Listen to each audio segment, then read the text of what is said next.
আসসালামু আলাইকুম ভিউয়ার্স, রেহেনা রান্নাঘরে আপনাদেরকে স্বাগতম। আশা করি দেশে ও প্রবাসে যাই যেখানে আছেন আল্লাহর রহমতে ভালো আছেন, সুস্থ আছেন। আজকে আমি আবার একটা দারুণ মজার রেসিপি নিয়ে চলে এসেছি। আজকে আমি সিলভার কাপ মাছের মাথা দিয়ে কুমড়ার একটা তরকারি রান্না করে দেখাবো। আমি মাছগুলোকে ভালো করে লেবু মাখিয়ে 10 মিনিট রেখে তারপরে পরিষ্কার করে আমি ধুয়ে নিয়েছি। মাছগুলোতে আমি হলুদের গুঁড়া আর লবণ দিয়ে ভালো করে মাখিয়ে নেব।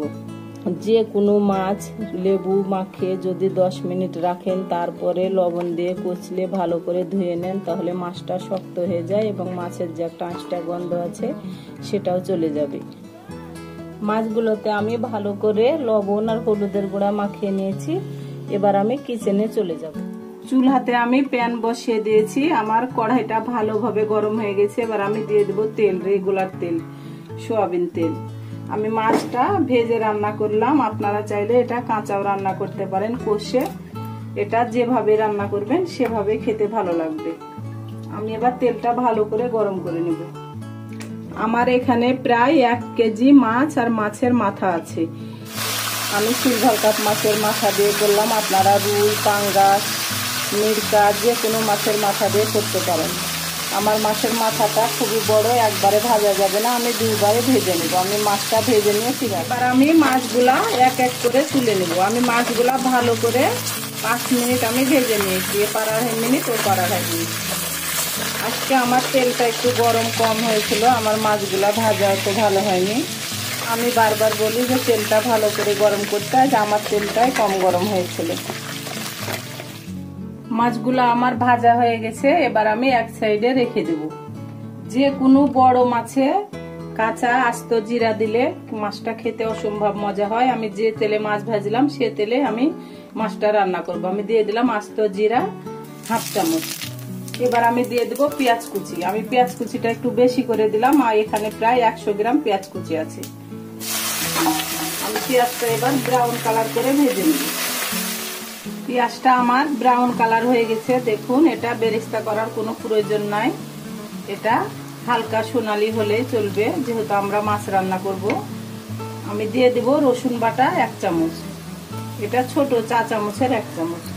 জিরা বাটা 1 চামচ, এটাও চা চামচের 1 চামচ। আদা বাটা 1 চামচ।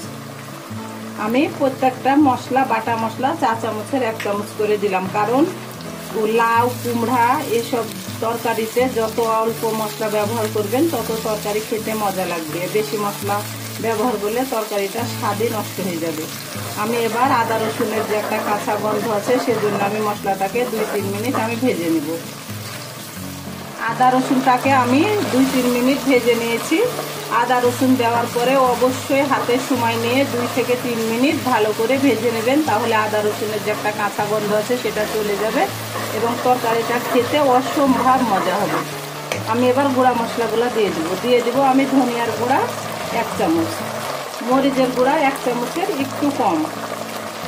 মরিচের গুঁড়াটা কম ব্যবহার করলেই কুমড়া লাউ খেতে খুব মজা হয়। হলুদের গুঁড়া 1/2 চামচ, লবণ স্বাদ অনুযায়ী।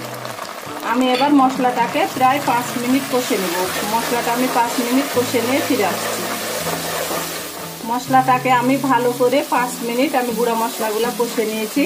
গুঁড়া মশলা দেওয়ার পরে অবশ্যই হাতে সময় নিয়ে 5 থেকে 7 মিনিট কষে নেবেন, তাহলে মশলা কষানোর উপরই যে কোনো রেসিপির টেস্ট আনে। মশলা যদি হাতে সময় নিয়ে কষিয়ে নেন তাহলে দেখবেন তরকারিটা খেতে অসম্ভব মজা হবে।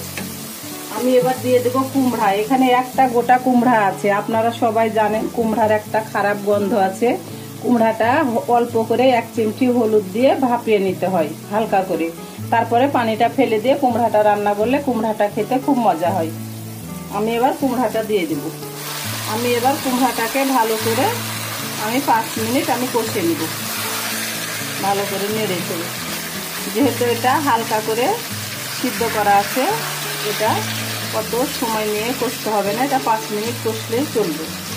আমি এবার ঢাকনা দিয়ে ঢেকে 5 মিনিট পরে ফিরে আসছি। 5 মিনিট পরে আমি ফিরে আসলাম। ভালো করে 5 মিনিট আমি নেড়ে চেড়ে কষে নিয়েছি। এবার আমি সিদ্ধ হওয়ার জন্য পানি দিয়ে দেবো। যেহেতু সিদ্ধ হয়ে আছে এটাতে অল্প পানি লাগবে, বেশি পানি লাগবে না। আমি এখানে 1/2 কেজি পানি দিয়ে দিলাম। আমি যেহেতু কুমড়াটা ঝোল করব সেজন্য আমি পানির পরিমাণটা বেশি দিলাম। আপনারা যদি মাখো মাখো করেন তাহলে পানির পরিমাণটা কম দিবেন, যেহেতু সিদ্ধ করা থাকে কুমড়াটা। জিরার গুঁড়া, ভাজা জিরার গুঁড়া 1/2 চামচ, ফ্লেভারের জন্য 5-6টি কাঁচা মরিচ।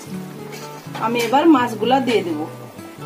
যেহেতু আমার কুমড়াটা সিদ্ধ করা আছে আমি মাছগুলা দিয়ে দিলাম।